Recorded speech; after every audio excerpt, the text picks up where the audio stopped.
Okay, welcome to the press conference. आज मुद्दामून एक महत्त्वाच्या विषयासाठी आपल्याला इथं बोलवलं आहे. गेल्या अनेक वर्षापासून आपल्याला माहिती आहे की महाराष्ट्रामध्ये गुटखाबंदी केलेली आहे. आपल्या FSSAI ॲक्टच्या सेक्शन 30 अंतर्गत प्रतिबंधित जे फूड आयटम्स आहेत त्याच्यामध्ये गुटखा आणि तत्सम आयटम जे आपले आहेत त्याच्यावरती गुटखाबंदी केलेली आहे. त्याच्यावरती आपण अनेक वेळा कारवाई करतो, रेड्स करतो, फाईन करतो, FIR करतो. त्याच्यामधल्या प्रोव्हिजननुसार जेल पण होते, प्रॉसिक्युशन पण चालू आहेत. परंतु प्रोहिबिटेड आयटम असतानाही, फूड आयटम असतानाही महाराष्ट्रातल्या ऑलमोस्ट सगळ्या ठिकाणी हा गुटखा विकला जातो आणि कंझ्युम केला जातो. ही रियालिटी आपण बघतोय. मग याच्यावरती पर्याय काय? एन्फोर्समेंट तर चालू आहे, ते आपण आता जास्त स्ट्रिक्ट करत आहोत, तर ते चालूच राहील. परंतु याच्यावरती काही डेटरन्स असा क्रिएट करता येईल का की ज्याच्या माध्यमातून, कारण प्रोड्युसर तर इथं नाही आहेत प्रोहिबिटेड असल्यामुळं, ते बाहेरून आपण जे याच्यामध्ये इन्व्हॉल्व असणारे बिझनेसेस आहेत, बिझनेस पर्सन्स आहेत, ट्रान्सपोर्टर्स आहेत, रिटेलर्स, होलसेलर्स, सेलर्स, हे त्याच्यामध्ये इन्व्हॉल्व आहेत. त्या प्रकारचं रॅकेट आहे आणि ते जर उद्ध्वस्त करायचे तर आपल्याला खूप मोठ्या प्रमाणात स्ट्रॉंग स्टँड घेणं हे गरजेचं आहे. ह्या निष्कर्षापर्यंत शासन पोहोचलेलं आहे आणि म्हणून मध्ये बऱ्याच वेळेस याच्यावरती डिस्कशन पण झालं की काय केलं पाहिजे. आणि मी इथं जॉईन झाल्यानंतरही याच्यावरती आम्ही विचार केला काय करता येईल, कारण याच्यामध्ये this is a danger to public health आणि म्हणूनच तो आयटम प्रोहिबिट केलेला आहे. तर पब्लिक हेल्थला जर डेंजर असेल आणि तो आयटम प्रोहिबिट केलेला असेल तरीही त्याचा व्यापार होत असेल, तिथं ट्रान्सपोर्ट होत असेल, होलसेलर विकत असतील, सेलर विकत असतील आणि तो अवेलेबल होत असेल, तर त्याच्यावरती स्ट्रिंजेस्ट पॉसिबल ॲक्शन घेणं गरजेचं आहे. ह्या निष्कर्षापर्यंत पोहोचल्यामुळं आज दिनांक 12 जून रोजी मी मोका लावण्याचे आदेश पारित केलेले आहेत. So have issued the order saying that MCOCA provisions will be, MCOCA कायदा, मकोका ज्याला आपण म्हणतो, Maharashtra control of organise crimes act 1999 हा आम्ही इन्व्होक केलेला आहे. ही माझी तिची ऑर्डर आहे इश्यू केलेली. आणि ह्या ऑर्डरच्या अनुषंगाने हा फक्त फूड सेफ्टी ॲक्ट 2006 चे कलम 3, 26, 27, 30, 38, 41, 42, 59, 63, 64 आणि 89 बरोबरच Maharashtra control of organise crimes act 99 चा sections 21D, 21E, 21F, 3, 4, 18, 21 and 23 read with code of criminal procedure 1973 किंवा भारतीय नागरिक संहिता सुरक्षा संहिता 2023 याच्या अनुषंगाने ही ऑर्डर मी आज पास केलेली आहे. एक मिनिट मला बोलू तर द्या, माझं पूर्ण होऊ दे. पूर्ण झाल्यानंतर विचारा ना प्रश्न. सो ही कारवाई करताना हे प्रोव्हिजन्स आहेत. त्याच्यामध्ये ऑथॉरिटी कोणती आहे, त्याचं रॅशनेल काय आहे, कोणत्या क्राईम्सला, कोणत्या ऑर्गनाइज क्राईम मधल्या जी 21D ची डेफिनेशन सांगितलं त्याच्या क्राईम मध्ये हा क्राईम कसा बसतो, ह्याच्या ऑथॉरिटी कोण कोण आहेत, ह्या सर्व आपण डिफाईन केलेल्या आहेत. आणि याच्या अनुषंगाने अल्टिमेटली आपण काही ऑर्डर्स, डिरेक्शन्स या माध्यमातून दिलेल्या आहेत. त्याच्यामध्ये ज्या ज्या ठिकाणी हे मोर दॅन वन्स एखाद्या ह्याच्यामध्ये ट्रेड करणारा व्यक्ती, संस्था, आस्थापना असेल त्यांच्याविरुद्ध कंपल्सरी मोका इन्व्होक करायची ही ऑर्डर आहे.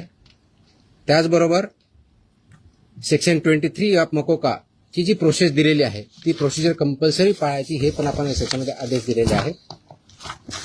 त्यानंतर persons and entities against whom MCOCA shall be invoked are manufacturers and producers of prohibited food products, number 1. Number 2, financers funding their manufacture, procurement or distribution. Number 3, interstate and intrastate suppliers and commission agents. Number 4, transporters and vehicle operators. including agents who book or arrange transport. Number 5, godown operators, warehouse owners and store managers who knowingly store such products. 6th, wholesale dealers and distributors.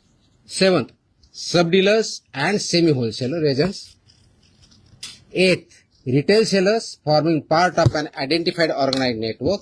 And 9, any other person who knowingly facilitates, abets, conceals or assists any of the above. त्या इतक्या जणांविरुद्ध मोकोका वापरायचे ह्याच्यामध्ये आदेश आपण केलेले आहेत.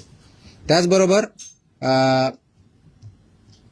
प्रिझम्पशन of eligibility जी आहे ते फक्त याच्यावरती नाही तर प्रिझम्पशन ऑफ एलिजिबिलिटी हे आपण ज्यावेळेस म्हणतो की any one or more of the following is present, ते स्ट्रॉंग प्रिझम्पशन फेवर करणारं मोकोकाला हे प्रोव्हिजन वापरायचं.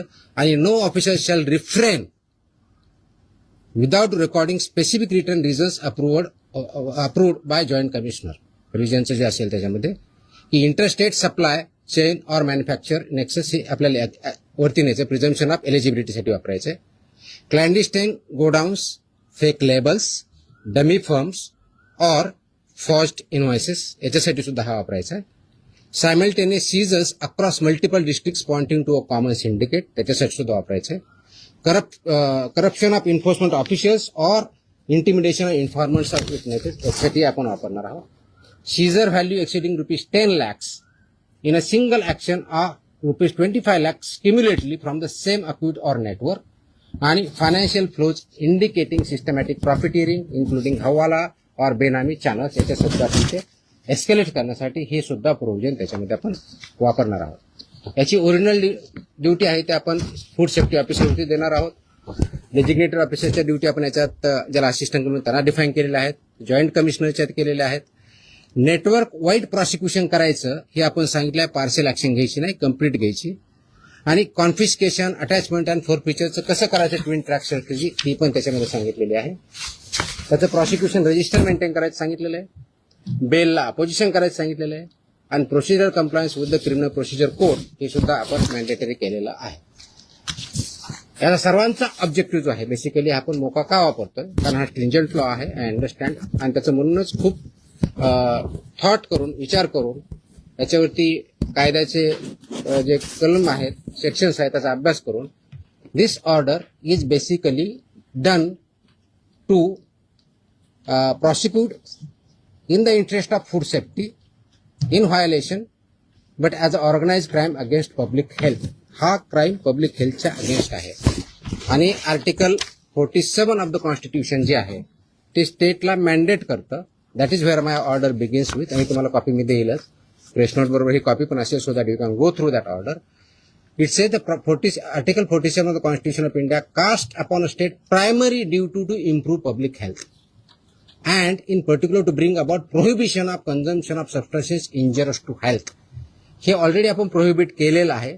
त्याचं इम्प्लिमेंटेशन व्हावं, पब्लिक हेल्थ इम्प्रूव्ह व्हावं आणि पब्लिक हेल्थ जी इंडेंजर होते ते कंट्रोल करता यावं या दृष्टिकोनातून मोकोका कायद्याचे प्रोव्हिजन हे प्रोहिबिटेड आयटम जे 32 म्हणजे फसाई ऍक्टच्या सेक्शन 32 अंतर्गत जे आपण प्रोहिबिट केलेले आयटम आहेत त्यांच्यावरती आजपासून म्हणजे अगोदरच लागू करू शकलो असतं पण आज आपण ती ऑर्डर काढलेली आहे.